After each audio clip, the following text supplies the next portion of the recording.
So hello friends, कैसे हैं आप सब। आई होप आप सब बढ़िया होंगे। दोस्तों आज हम लोग इस वीडियो में देखेंगे एसएससी एमटीएस एग्जाम 2026 जो कि 17 फरवरी की दोस्तों फर्स्ट शिफ्ट में कौन कौन से क्वेश्चन पूछे गए हैं दोस्तों। और जितने भी क्वेश्चन पूछे गए हैं आपके बिल्कुल 100% रियल हैं, 100% रियल हैं, है ना।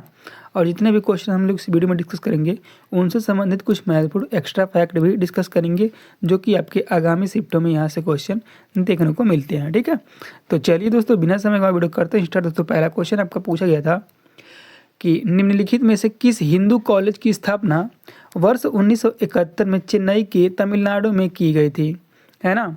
तो इस क्वेश्चन का राइट आंसर आपका ऑप्शन पढ़ लीजिएगा दोस्तों, है ना। और आपने क्या टिक करके आया है दोस्तों आप कमेंट बॉक्स में लिखना ना भूलें, ठीक है।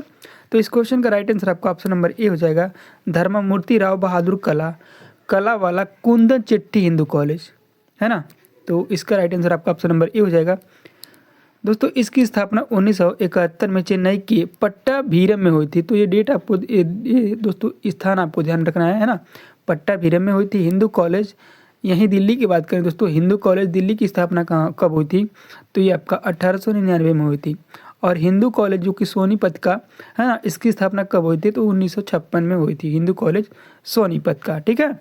और अगला दोस्तों आपका है हिंदू कॉलेज गुंटूर। इसकी दोस्तों स्थापना 1935 में हुई थी, जो कि आपका आरबीआई का भी स्थापना 1935 में हुआ है। तो ये डेट दोनों आपको याद रखना है, रिलेट करके याद कर लेंगे, ठीक है। आरबीआई का सभी को पता होगा दोस्तों 1935 में हुआ था, ठीक है। चलिए दोस्तों अगला क्वेश्चन आपका है, ग्लूकोज के एक अणु में कार्बन के कितने परमाणु मौजूद होते हैं, है ना। तो ये आपके 6 होते हैं, ठीक है। तो इस क्वेश्चन का राइट आंसर आपका ऑप्शन नंबर बी हो जाएगा, पूरे 6, ठीक है ना। और इसका सूत्र दोस्तों क्या होता है, तो C6H12 और ऑक्सीजन 6, ठीक है। तो O6, ठीक है। इसका राइट आंसर आपका, इसके दोस्तों पता ही होगा ये कार्बन में कितने होते हैं, 6 होते हैं। हाइड्रोजन में दोस्तों 12 होते हैं, ऑक्सीजन में 6 होते हैं। दोस्तों ये भी आपको ध्यान में रखना है, ठीक है। चलिए दोस्तों अगला क्वेश्चन आपसे पूछा गया था, रबी फसलों की बुआई किस महीने में शुरू होती है ना। तो रबी फसलों की बुआई किस महीने में शुरू होती है, अक्टूबर एवं नवंबर में शुरू होती है। तो इस क्वेश्चन का राइट आंसर आपका सीधे सीधे ऑप्शन नंबर सी हो जाएगा। और ये सभी को पता भी होगा, ठीक है। इनसे दोस्तों संबंधित अब हम लोग यहाँ से दोस्तों क्वेश्चन आया है, तो अगली शिफ्टों में क्वेश्चन 100% देखने के चांसेस हैं, ठीक है। तो क्या है, बुआई का समय दोस्तों अक्टूबर से दिसंबर तक इसका होता है, ठीक है। कटाई का समय दोस्तों कब से कब तक, तो मार्च से मई के बीच में इसका कटाई होता है।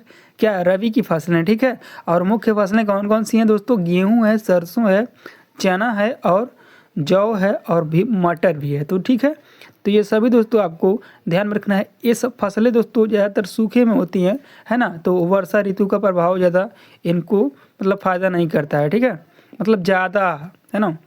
तो यहाँ से ऐसे भी ध्यान रख सकते हैं जो कि आपकी खरीफ की फसलें में दोस्तों आपको वर्षा ऋतु होना आवश्यक है, जो फसलें उनकी होती हैं थी। तो वही आपके मानसून में वो खरीफ की फसलें होती हैं, ठीक है, ठीक है। चलिए दोस्तों हम लोग लगे हाथ खरीफ की फसलें भी देख लेते हैं, ठीक है। खरीफ की फसलें दोस्तों ये बुआई का समय दोस्तों जून या जुलाई में किया जाता है। दोस्तों इसे ध्यान से देख लीजिएगा और माइंड में सेट कर लीजिएगा, अगर जो आपका अगले शिफ्ट में पेपर है, ठीक है, या कोई और कल या परसों है, तो ये आपको ध्यान रखना, ठीक है। तो बुआई का समय जून या जुलाई में किया जाता है, जो कि मानसून की शुरुआत जब होती है ना, जुलाई या जून में मानसून की शुरुआत होती है तभी ये किया जाता है, ठीक है। और कटाई का समय दोस्तों आपका है सितंबर अक्टूबर, है ना, जो कि मानसून की जब समाप्ति होती है तब। उसके बाद दोस्तों आपका कौन सा फसल आ जाता है, अभी तो ये खरीफ की फसलें चल रही हैं यहाँ अक्टूबर से क्या सितंबर से अक्टूबर तक, जो कि मानसून की समाप्ति हो रही है। और जब ये समाप्ति हो रही है तो इसके बाद दोस्तों आपका क्या आ जाएगा, रबी की फसलें, है ना, रबी की फसलें। तो चलिए दोस्तों ऐसे याद आपको रखिएगा, ठीक है। अगला आपका है आवश्यकता। दोस्तों इन्हें विकास के लिए गर्म मौसम और भारी वर्षा की आवश्यकता होती है, जैसा मैंने आपको पहले ही बता दिया, ठीक है। खरीफ की फसलें दोस्तों कौन कौन सी हैं, तो ये आपके धान है, मक्का, बाजरा, ज्वार, मूंग, उड़द, सोयाबीन, मूंगफली, तिल ये तेल नहीं दोस्तों, तिल है, कपास, जूट, गन्ना, है ना। तो ये सभी दोस्तों आपके क्या हैं, खरीफ की फसलें हैं। चलिए दोस्तों अगला क्वेश्चन आपसे पूछा गया था, द्रौपदी रथ जो महाबलीपुरम के 5 है ना 5 रथों में से एक है ना, ये 5 रथों में से एक है, किस प्रकार की वास्तुकला या मंदिर शैली का उदाहरण है, तो बताइएगा दोस्तों ये कौन से मंदिर शैली का उदाहरण है, ठीक है। तो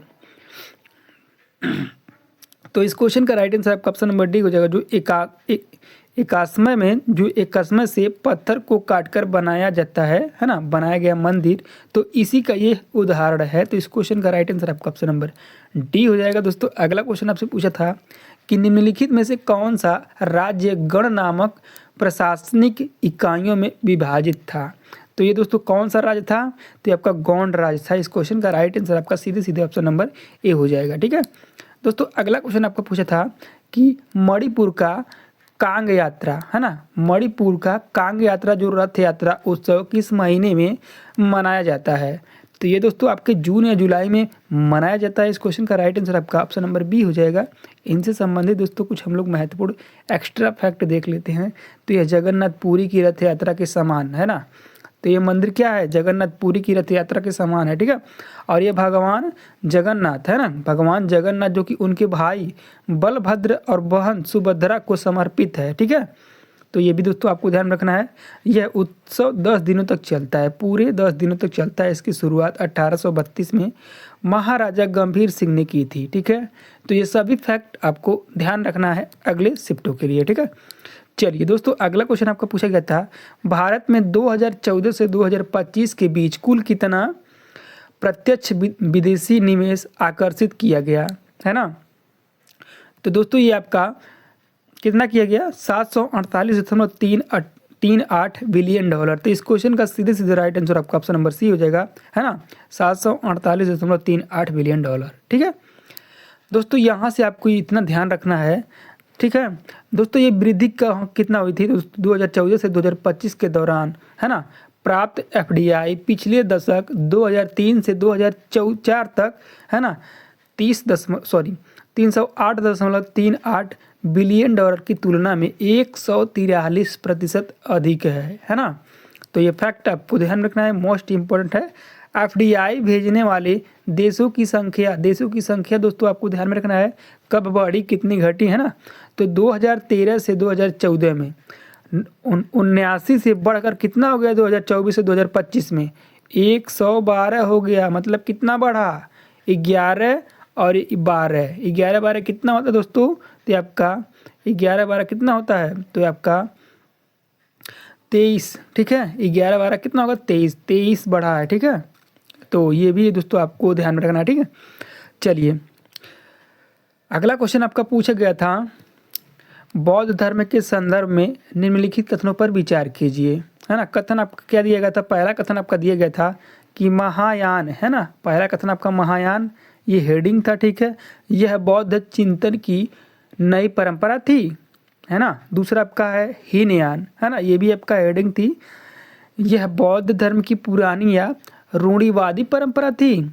तो दोस्तों आपको ये बताना था, तो ये दोनों थी, ठीक है। तो इस क्वेश्चन का राइट आंसर क्या हो जाएगा, ये दोनों थी। तो इस क्वेश्चन का राइट आंसर क्या हो जाएगा, 1 और 2 दोनों सही, ठीक है। चलिए दोस्तों अगला क्वेश्चन आपका पूछा गया था, अर्थशास्त्र की केंद्रीय समस्या कौन सी है। तो दोस्तों अर्थशास्त्र की केंद्रीय समस्या सभी हैं, जो आपके क्या उत्पादन किए जाएं, है ना, उत्पादन कैसे किए जाएं, उत्पादन किसके लिए किए जाएं। तो ये तीनों सही हैं। तो इस क्वेश्चन का सीधे सीधे राइट आंसर आपका ऑप्शन नंबर डी हो जाएगा। चलिए दोस्तों हम लोग अपने क्वेश्चन की तरफ बढ़ते हैं। अगला क्वेश्चन क्या है, सिराएं यह कैसे सुनिश्चित करती हैं कि मानव शरीर में रक्त का प्रवाह केवल एक ही दिशा में हृदय की ओर हो, ठीक है। तो ये कैसे करती हैं, तो दोस्तों ये आपका तो कैसे करती हैं दोस्तों बताइएगा। इस क्वेश्चन का राइट आंसर क्या हो जाएगा तो इस क्वेश्चन का राइट आंसर क्या हो जाएगा दोस्तों,